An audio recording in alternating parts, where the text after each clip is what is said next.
Welcome to the hottest movie review on the internet today, the A-List Review.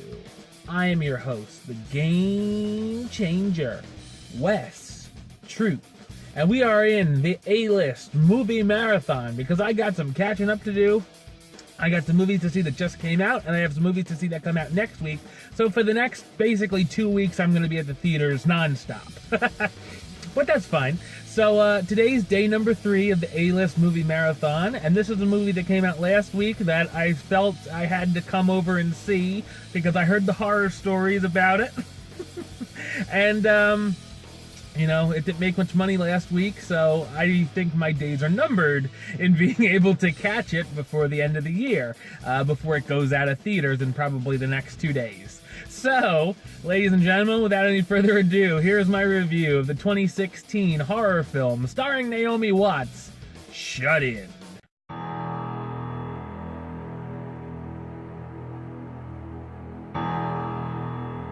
After a tragic accident, a teenage boy is paralyzed and his stepmother, Mary, who's a child psychologist, must bathe, feed, dress, and do everything else for him.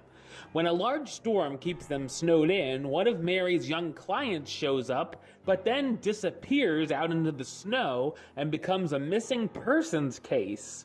During this, Mary begins to think someone or something, perhaps even the ghost of the missing boy, is inside the house and trying to harm her and her stepson. So what did I think of Shut In?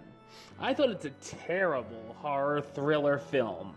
I really didn't see much advertising for this movie, and I'd never seen the trailer before any other film I've seen in theaters, so I didn't really know much at all about it. There's absolutely nothing scary or even thrilling here at all.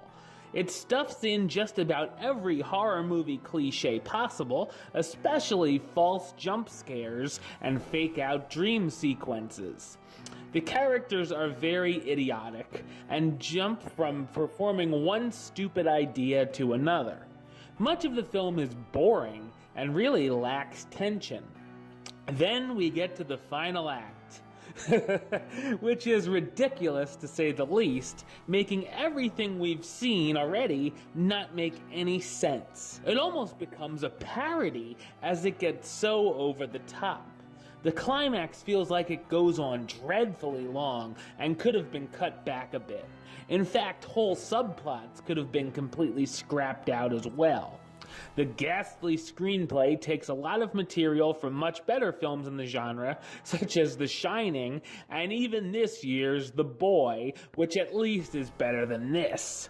The cast includes Naomi Watts as Mary Portman, the psychologist who's experiencing some odd happenings in her house, Oliver Platt as Dr. Wilson, one of Mary's friends who she confides in via Skype, Charlie Heaton, who you may remember from Stranger Things, you know, a little show on Netflix that some people watched, as Stephen Portman, Mary's paralyzed stepson she may send away to a nursing home, and Jacob Tremblay as Tom Patterson. And you may remember Jacob from the much better movie, The Room, or not actually Room, not The Room, that is about the same quality as this. Mary's client who runs away and goes missing in the storm. Shut In is a horror flick that will keep you face-palming throughout, and you'll want to shut it out. I'm gonna give it the rating of Shut In. I got 2 words for ya. Suck it. Alright, well that's the show, and I remembered to record the outro this time. Until then, next time, don't forget to subscribe right here on YouTube. YouTube.com/Westside515. You can like the show on Facebook, Facebook.com/WesTrueBaylist. And of course, you can follow me on the Twitter or the Instagram @WesAList. I'll be back with another review tomorrow, but until then, Troop out.